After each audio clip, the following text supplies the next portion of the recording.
oil that we have, and Northeast in Nigeria. Northeast, to start with, designed by God Almighty, is the richest part of Africa.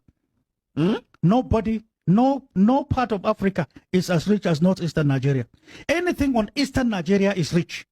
Southeast, the amount of stones, the amount of oil and gas, coal and gold are enormous. People don't know. You see in Southeast, even this red sand, you see, that in the ancient day, when people get married, they take the red sand and adorn their huts. It's gold. Gold? Yes. Chinese are taking it today in hundreds of thousands of containers. They are taking it to the sea. You don't have the machine to refine it. But for how long have they been doing that? And at any time you ask, they say, no, we are taking your son to prepare fertilizer for you. And then immigration, custom, and police every day. That's why custom, if they are to talk to at the departure point, in all our seaports, Port Harcourt, Calabar, Warri, Tinkan Island, Apapa Port, ask custom. All these things they are taking out. What excuses were they given? If these things are real, they are going making fertilizer for Nigeria's usage. How much are they paying you to take it out? What stops us from producing our own fertilizer in Nigeria? I'm coming to talk to you on even fertilizer and the game being played against us. So, fertilizer alone is another heavy, serious, dangerous matter. This is going on.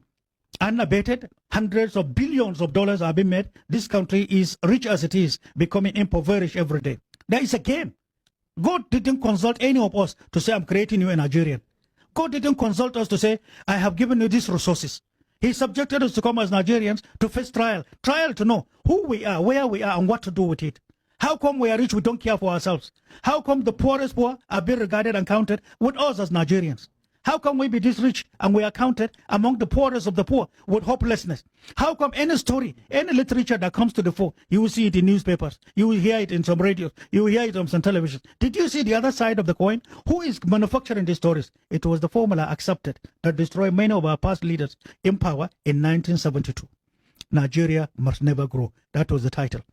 Nigeria must never grow. That's why in 1981, when Shagari was going ahead to now commission the refineries, re-evaluation of Nigeria said, and I quote, from our discoveries, it is evident that the 360 precious stones all exist in Nigeria.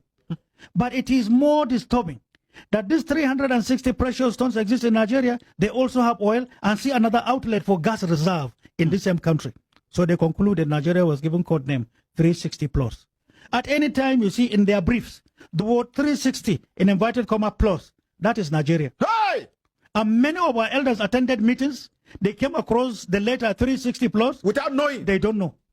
I'm telling you, you can quote me, bring any former president, any former parliament, call me anywhere in the world. I will look into the eyes to tell them what we discovered. And that's why the rest we're into is another investment, is another jamboree. Nigeria is being misled. That's why there is the need. Any patriot, man or woman, northerner or southerner, there is the need to come together to think and reflect over Nigeria and our future. We have been taken for a ride. A typical Nigerian is knowledgeable, is resilient, is committed, he's a patriot. But the rotten ones who have seen tiny peanuts, which to me is a shame. I tell you, let me tell you this. From the few stones, including the type you are talking about in Abuja, yes, what they brought you here is lithium. The richest man in the world is the richest because of his investment in lithium.